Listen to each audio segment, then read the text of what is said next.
Hey, how you doing? This is Bryan Benzel here on Powerhouse Action Sports. Calling in today to give my predictions and observations about the upcoming combine coming up here in a little less than 2 weeks.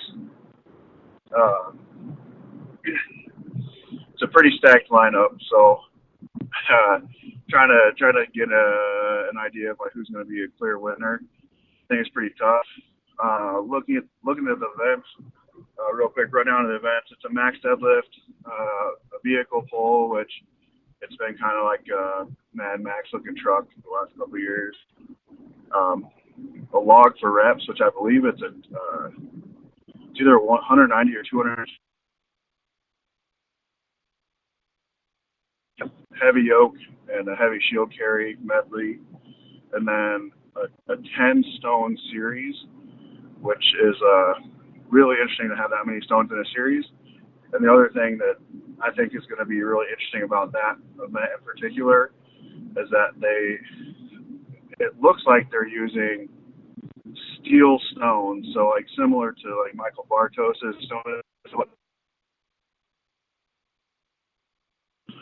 I think that could throw a lot of guys off that are used to just regular concrete stone.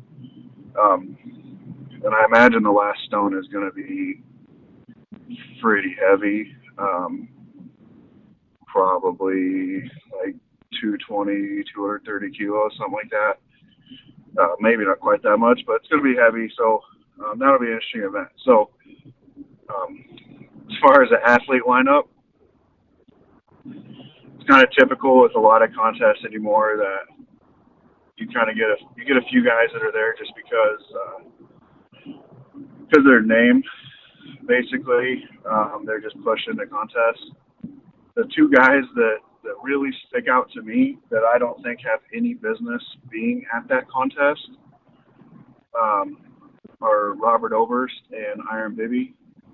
Iron Bibby, honestly, more than Oberst, just because he gets invited to all these huge contests. He shows up and gets last place or next to last place, and then gets invited right back to the next contest. So he really hasn't shown that he belongs at those big, heavy contests. And then Oberst, I just don't think he's that class of strongman. He gets by off of his, persona and popularity, basically, which, I mean, it works for him, so nothing against him. I just don't think that he's even somebody to consider that could win the contest or even place in the top half. As far as who I think is going to win the contest, it's kind of been the same story as the last couple of years. Any contest that Mateusz Kieselkowski's at is probably his contest to lose, as long as there's not a max deadlift and there's a max deadlift. So depending how the deadlift goes for him, he could be making up some points there because you got three guys that have pulled 1,000 pounds in a contest. I don't remember if Jeff Crone has actually pulled in a contest, but for sure three guys that are capable of pulling 1,000 pounds or more in a contest, they're there, and pretty much everybody except probably Oberst, Iron Bibby, and Terry Hollins are all going to be 900 plus.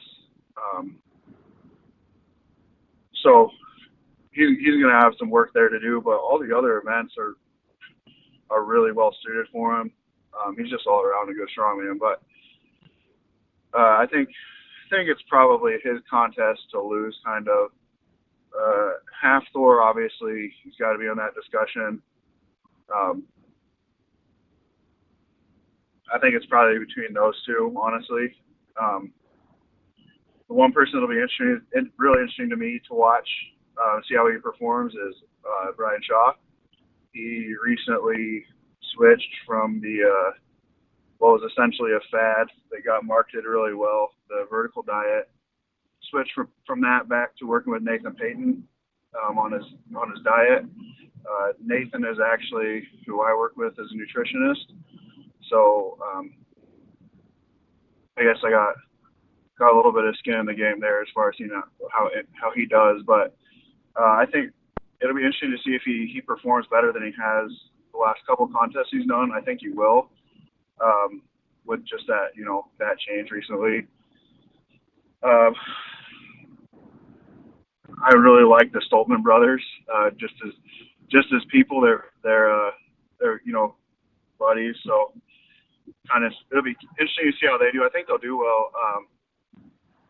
Luke especially seems like he's been really on point with training lately and hitting some huge numbers and things kind of effortlessly. So probably one to watch. And then Alexei Novikov is the last year or so is kind of every contest he's gone to, he's been up there in the top three. So he'll be another guy to watch. But I really think probably the top two places are going to be Mateus and Halfthor.